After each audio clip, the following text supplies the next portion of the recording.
Even though Portland has recently seen a significant drop in cycling, our city still has the highest number of bike commuters in the country. But with 43 traffic fatalities this year and 70 last year, many cyclists say riding around has felt more dangerous than ever. So today on CityCast Portland, we're talking with Bike Portland editor Jonathan Moz. He's going to be giving us some tips on how we can all, drivers and pedestrians included, stay safe out in these streets.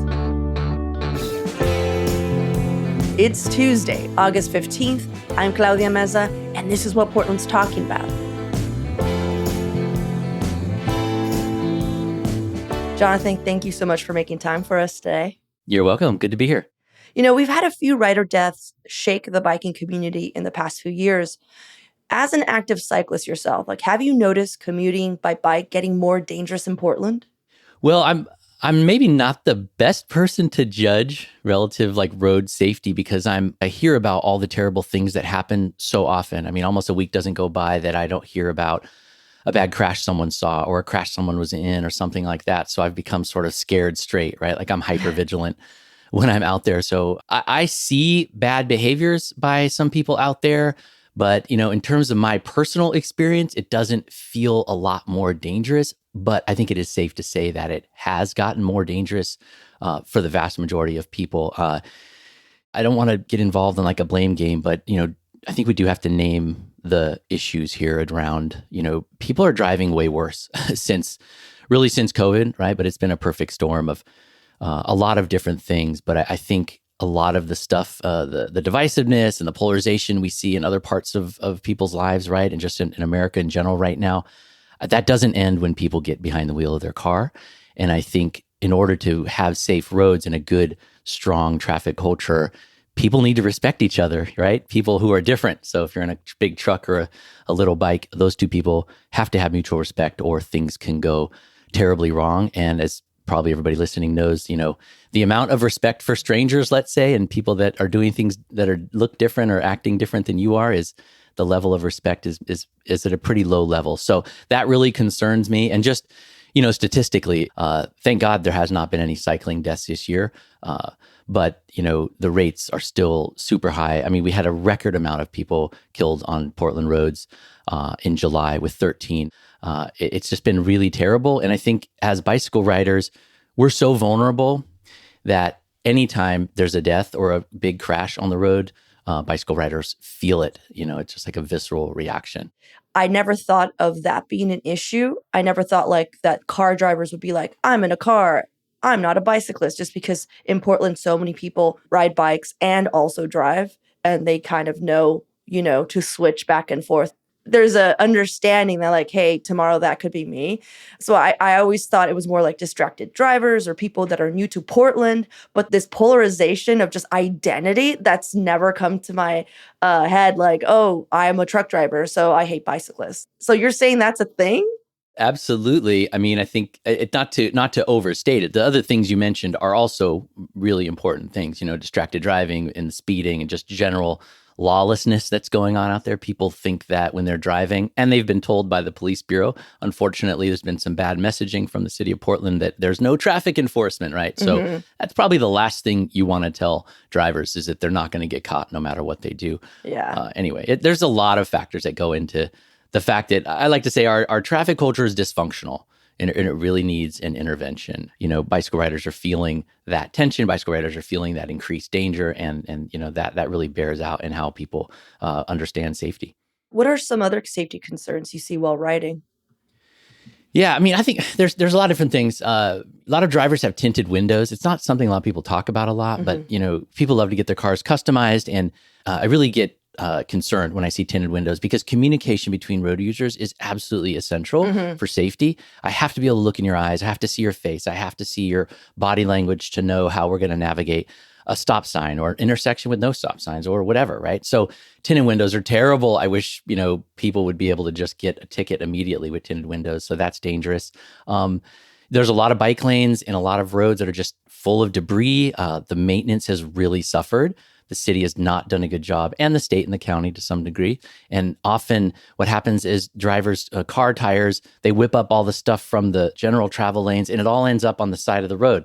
Guess where the side of the road, that's usually where bike lanes are, right? So that's really dangerous because that means that people will swerve out of those bike lanes to ride in the lane. So it's just bad. There's still a lot of gaps in the bikeway network. It's still dangerous to cross a lot of the busy streets in Portland. I think there are way too many people still driving on what the city calls neighborhood greenways, which are streets where they're supposed to be prioritized for people bicycling and walking. Yeah, I don't think people get that though.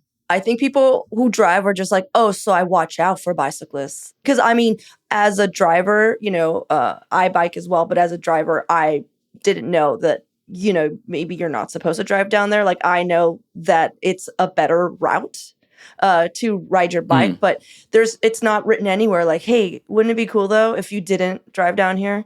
When your GPS is telling you where to go, you're just like, this is where I'm going, Yeah, I'd love to see a lot stronger design cues from the city to really let folks know what's happening there.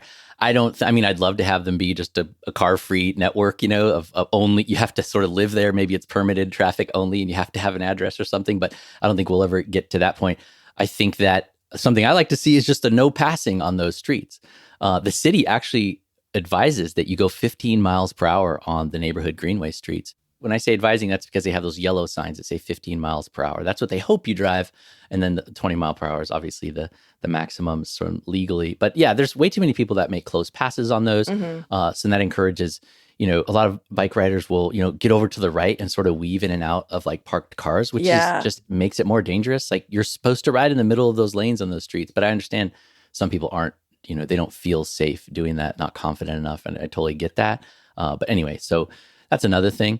In terms of things I see, there's a lot of what I call like zombie cars out in Portland. I feel like I can just spot them a mile away. Cars that are in just extreme disrepair. A lot of them like won't have a license plate, and there's people driving them just like in all manner of like just not with not great behavior. I'll just put it that way. And those kind of cars really, really scare me because I feel like maybe they're stolen. I don't know, but there's these cars driving around that are just like, man, those things, something bad's going to happen. They're going to hit somebody or something, and it's not going to end well. So, yeah, unfortunately, there's some bad looking stuff out there, but there's still a lot of people riding every day that are having a really good time, and it's still an awesome way to get around the city. All right, well, let's take a quick break here, and when we return, how to plan a safer route for when you're bicycling.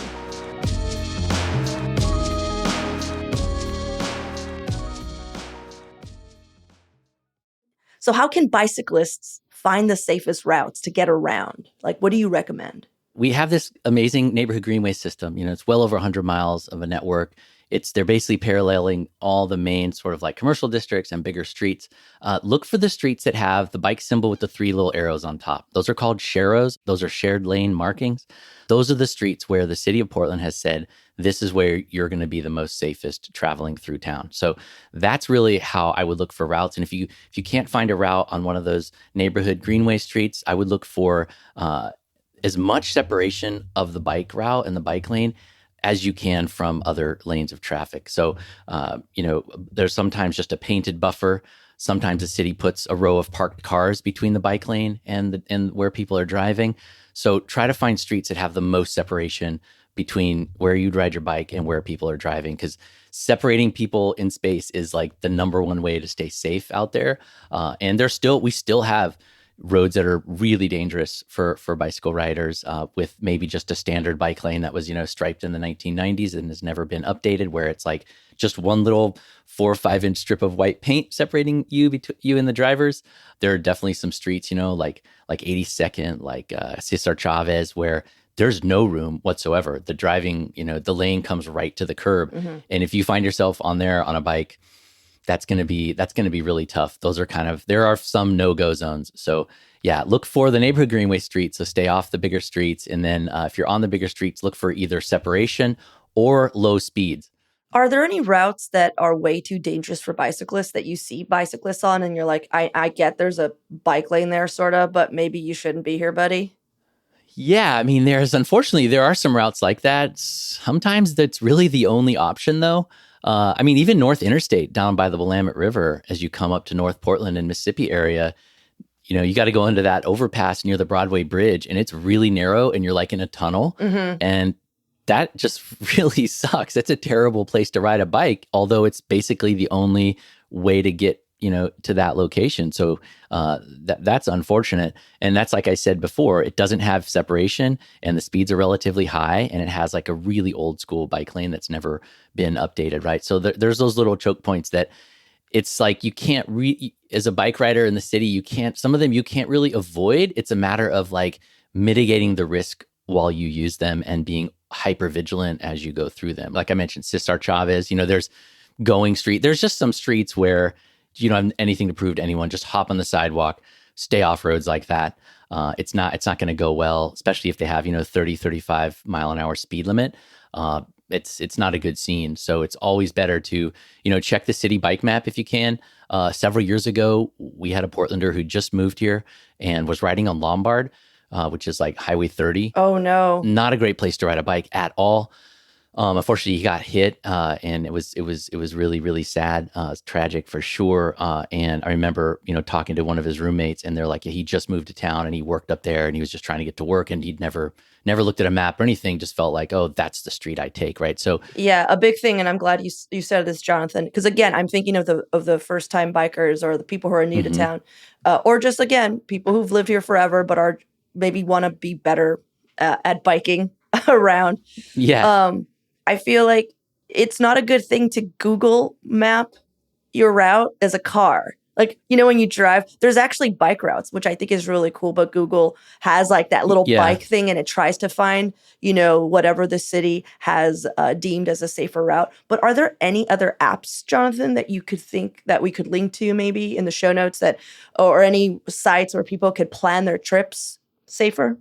Yeah, for sure. There's two really good ones that you should definitely link to, and folks can like put them on their home screen on their phone. I mean, Metro has a really, really good Bike There map.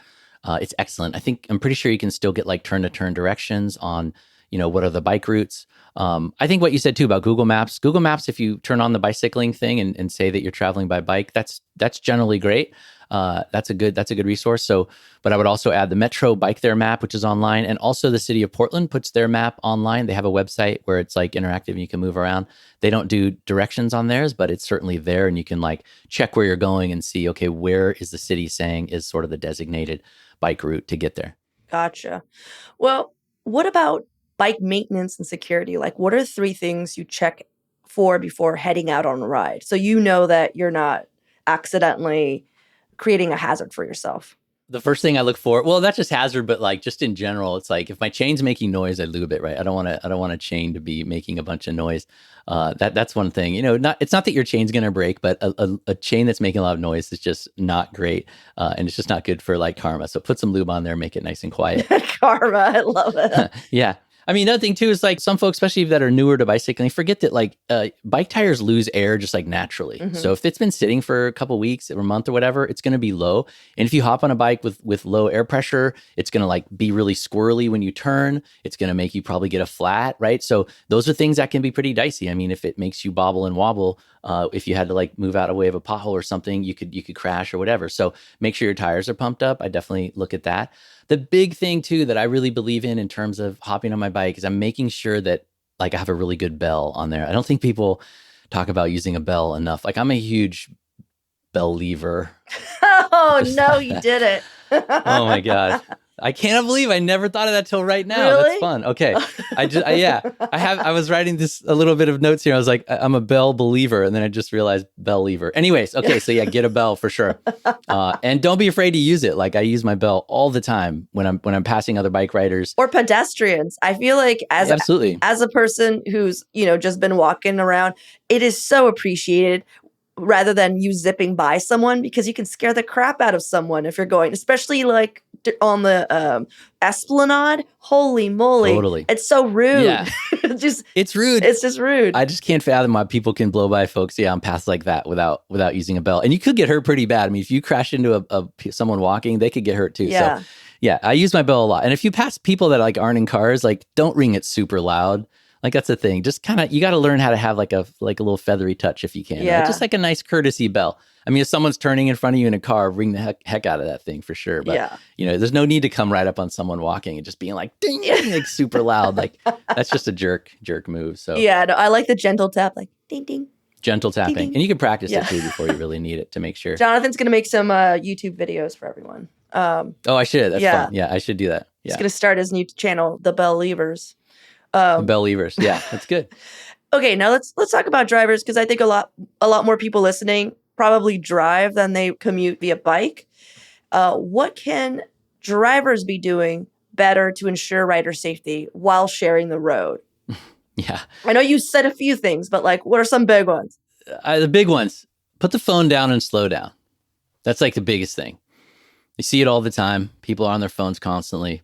And just slow down. Everything bad that's going to happen in a potential traffic collision is going to be less bad the slower you're going, right? Like it's a big difference if you're going 30 down like sort of a neighborhood street or if you're going 20. Even if you don't hit a person, the damage to your car will be pretty minor if you're going slower. Like just go slower. Your ability to react is going to be much better.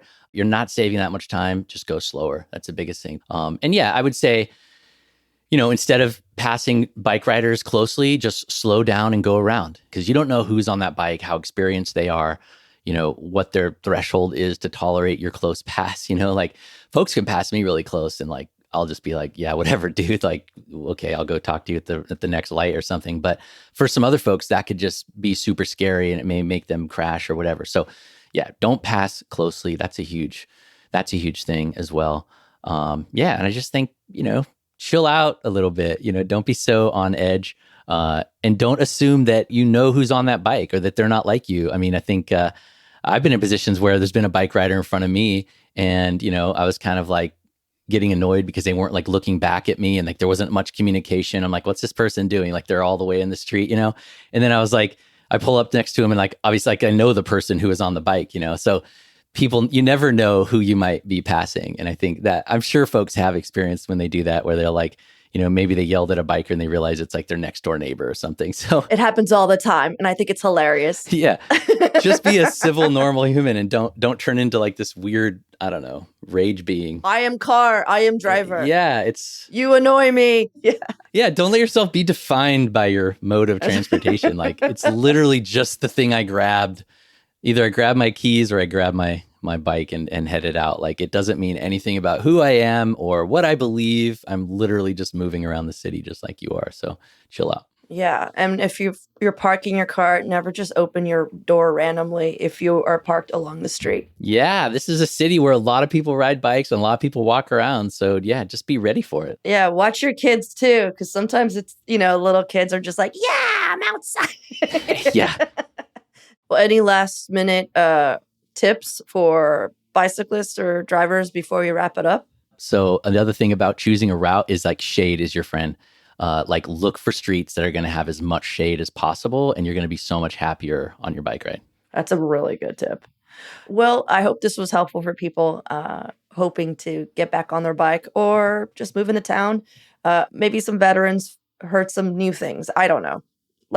Maybe not yelling at other people. Yeah, for sure. And have fun. I feel like so many times I do chats like this and it's like the framing is like safety and people getting hurt and killed, whatever. It's like, no way. It's like super fun. Right now, there's Pedalpalooza going on. There's tons of rides and great events and great places to meet people and just hang out on bikes. And it's super safe and everybody has a good time. So get out there and ride your bike. Thanks, Jonathan. Cool. Thank you, Claudia. And now for your microdose of news. Workers are planning a one-day strike at Powell's, the iconic Portland bookstore, on September 4th in advance of their next round of negotiations with the owners. Workers say they're asking for pay that exceeds minimum wage for starting workers and provides a living wage for those with more experience. Now, you can't see me right now, but I'm currently raising my fist in solidarity with these workers. And some good news for backpackers and really anyone without a car. There's going to be more buses connecting Portland to other parts of Oregon. Thanks to a new partnership between regional carrier Pacific Crest Bus Lines and national conglomerate Megabus, Portland is getting a new daily service to Bend, Sisters, and Salem. There will also be connections for smaller cities. For even more local news and events, sign up for our daily newsletter, Hey Portland. We'll throw a link in the show notes.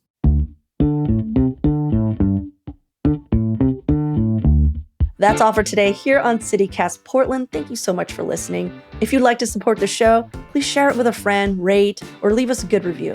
We'll be back tomorrow morning with more from around the city. Until then, see you at Slim's.